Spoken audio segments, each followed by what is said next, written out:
ராம் ராம். வாழ்க வளமுடன். Voice of காஞ்சி நேயர் அனைவருக்கும் இனிய மாலை வணக்கம். இன்னைக்கு ஸ்ரீ பெரியவா அனுபவத்துல பெரியவா கிட்ட ரொம்ப அத்தியந்த தொண்டர்கள், அதுல பாலு மாமா, வேதபுரி மாமா இவெல்லாம் ரொம்ப வருஷம் கூடவே இருந்தா. அதுல பாலு மாமாக்கு ஒரு தடவை பெரியவா எப்படி அனுகிரகம் கொடுக்கறா, ஒரு எலுமிச்சம்பழத்தை பிரசாதமா கொடுக்கறா. பாலு மாமாவோட அப்பாக்கு தவசம் வருது. அப்போ பெரியவா கிட்ட உத்தரவு கேட்கணும். முதல் நாளே போய் உத்தரவு கேட்கணும்னு போயிட்டு வர பெரியவா உத்தரவு கொடுத்த பாடே இல்லை. இவர் ஏண்டா பெரியவா இப்படி தயங்குறாளே அப்படின்னு அவர் யோசிச்சுட்டே இருக்கார். அவரோட கருணை பத்தி சொல்லவே முடியாது. பெரியவா கிட்ட அப்படி ஒரு பக்தி பாலு மாமாக்கு. அந்த பக்தியில யாரா இருந்தாலும் அவரும் அதே மாதிரியே எல்லார்கிட்டையும் ரொம்ப தன்னடக்கத்தோட வினயத்தோட பேசுவா. வரும் பக்தர்கள் கிட்ட எல்லார்கிட்டையும் அந்த மாதிரி பாலு மாமா அந்த இடத்துலயே ரொம்ப முதன்மையா இருப்பா. அப்பேற்பட்டவருக்கு ஸ்ரீ பெரியவா அன்னைக்கு என் தோப்பனாரோட ஸ்ரார்த்தம் இன்னைக்கு அப்படின்னு இவர் தயங்கி கார்த்தால போய் நின்று கேட்கவும், எங்க இருந்தோ சுத்தி அடிச்சு தேடுறா பெரியவா. என்ன ஒண்ணுமே ஆப்பட மாட்டேங்கிறது. ஒரு எலுமிச்சம்பழம் எங்க இருந்தோ தேடி எடுத்துன்னு வந்து குடுக்கறா. எலுமிச்சம்பழம் எடுத்துன்னு வான்னு சொல்றா. இவரும் போய் தேடுறாரு, இங்கேயும் கிடைக்க காணோம். அப்புறம் இவரே கைய விட்டு இந்த பக்கம் அந்த பக்கம் துளாவி ஒரு எலுமிச்சம்பழத்தை கொடுக்கறா. எலுமிச்சம்பழத்தை கையில கொடுக்கறா. எலுமிச்சம்பழத்துக்கும் சிரார்த்தத்துக்கு நாம் போறதுக்கும் என்ன சம்பந்தம் அப்படின்னு இவர் யோசிச்சுட்டே பெரியவாக்கு நமஸ்காரம் பண்ணிட்டோம் எலுமிச்சம்பழத்தை வாங்கிக்கிறார்.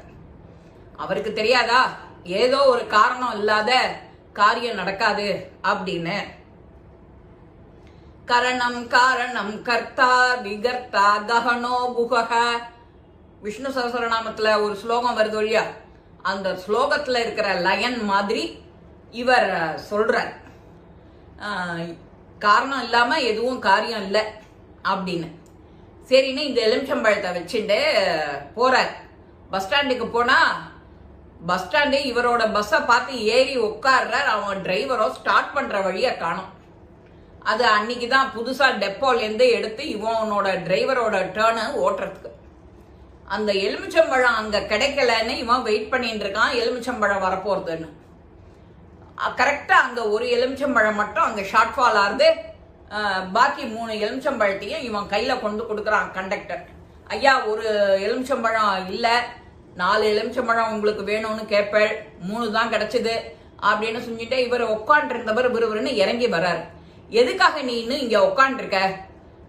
டைம் ஆறுது, எனக்கு வேலை அங்க முடிஞ்சிடும் போல இருக்கு, என்னோட வேலைக்கு அவசரம் ஆறுது அப்படின்னு டிரைவர் கிட்ட பணிவா சொல்றார். டிரைவரோ விஷயத்த சொல்றார்.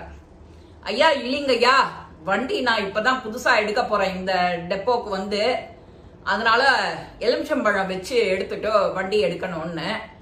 ஒரு எலுமிச்சம்பழம் இல்லைங்க ஐயா, அந்த ஒரு எலுமிச்சம்பழத்துக்கு தான் நான் அலைஞ்சிட்டு இருக்கேன் அப்படின்னு அவர் சொல்லவும், இந்த எலுமிச்சம்பழம் அப்படின்னு இவர் கையில இருந்த எலுமிச்சம்பழத்தை கொண்டு கொடுக்கறாரு அந்த டிரைவர்கிட்ட.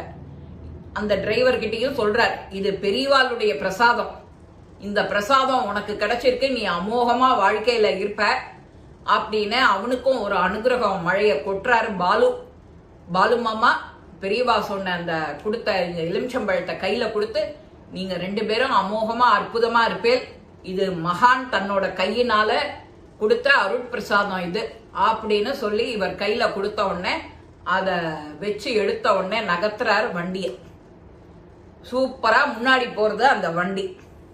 கரெக்டா முன்னாடி வண்டி போகவும் கரெக்ட் டயத்துக்கு போறாரு. இவரும் ஆத்துக்கு போய் கரெக்டா ரீச் ஆயிடுறாரு. இன்னும் அந்த காலத்துல சிரார்த்தம்னா 2 மணி 2:30 3 மணி ஆயிடும் சாப்பாடு. 11 மணி 12 மணிக்கு தான் ஆரம்பிப்பா. எண்ணெய் கொடுத்து சீயக்காய் கொடுத்து குளிச்சுட்டு வர சொல்லி அப்புறம்தான் பிராமணாளுக்கு ஹோமம் பண்ணி பண்றதா இருந்தா ரொம்ப நேரம் ஆகும், 3 மணி நேரம் ஆயிடும். அந்த மாதிரி 12 மணிக்கு மேலதான் அவ பண்ணுவா. அந்த காலங்கள்ல அப்பெல்லாம் அப்படிதான் இருந்தது, அப்படிதான் பண்ணணும், அதுதான் நியமமும் கூட. இவர் அந்த கணக்குப்படி ஸ்ரீ பெரியவாளும் இழுத்தடிச்சு, பெரியவாளுக்கு தெரியாதா என்ன அவருடைய திருவிளையாடல் அவருக்கு தெரியாதா? பாலுவை எப்ப அனுப்பணும் எப்படி அனுப்பணும்னு பாலுக்கு அனுகிரகம் பண்ணி கொடுத்தோடனே அவர் சந்திரமௌலீஸ்வரர் பூஜையில ஆழ்ந்து உட்கார்ந்துட்டார். மற்ற 2 பேரும் பெரியவாளுக்கு அன்னைக்கு உதவியா இருக்கா, எல்லாத்தையும் பார்த்துக்கிறா விசேஷத்தெல்லாம். பாலு மாமாவும் நேர சிராதத்தை அட்டன் பண்ணிட்டோ வரார். வந்த விஷயத்த அப்படியே பெரியவா கிட்ட சொல்றார். நான் யோசிச்சேன் பெரியவா, நான் கிளம்பும் போது நீங்க எதுக்கு எலுமிச்சம்பழம் கொடுக்குறேன்னு, ஆனா ஏதோ ஒரு விஷயத்துக்காக தான் நீங்க கொடுக்குறேங்கிறது தெரியும்.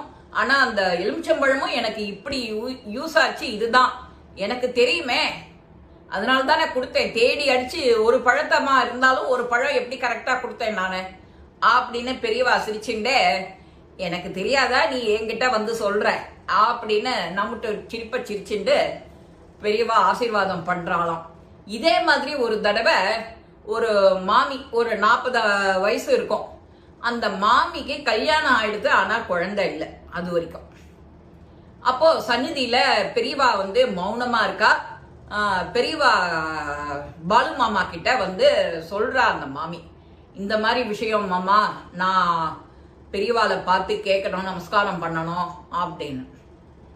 உடனே கொஞ்சம் கூட யோசிக்கல பாலு மாமா. அப்போ உள்ளர போய் அந்த அதிஷ்டானத்துல இருக்கிற பழத்தை பார்த்து எடுத்துன்னு வந்து கையில கொடுக்குறா. கையில கொடுத்த உடனே ஒரு ஆப்பிள் பழம் கொடுத்த உடனே அந்த அம்மா எடுத்துட்டு வீட்டுக்கு போறா. போய் சாப்பிட்டுட்டு அடுத்த கரெக்டா 1 வருஷம் கழிச்சு வரா. ரெட்ட குழந்தை, தங்க விக்கிரகம் மாதிரி 2 பொன் குழந்தையை தூக்கிட்டு வரா சன்னதிக்கு.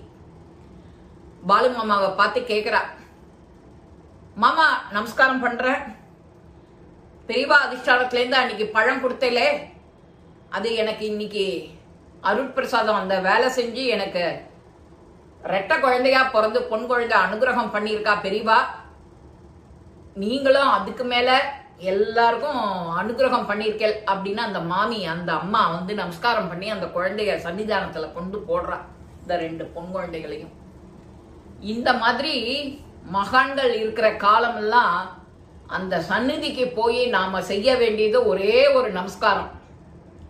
அந்த நமஸ்காரம் நம்மளால முடிஞ்ச பேருக்கு 2 பேருக்கு வழிகாட்டுறது, அந்த காஞ்சி மடத்தை பத்தி சொல்றது, இது எல்லாம் முடியும் இல்லையா?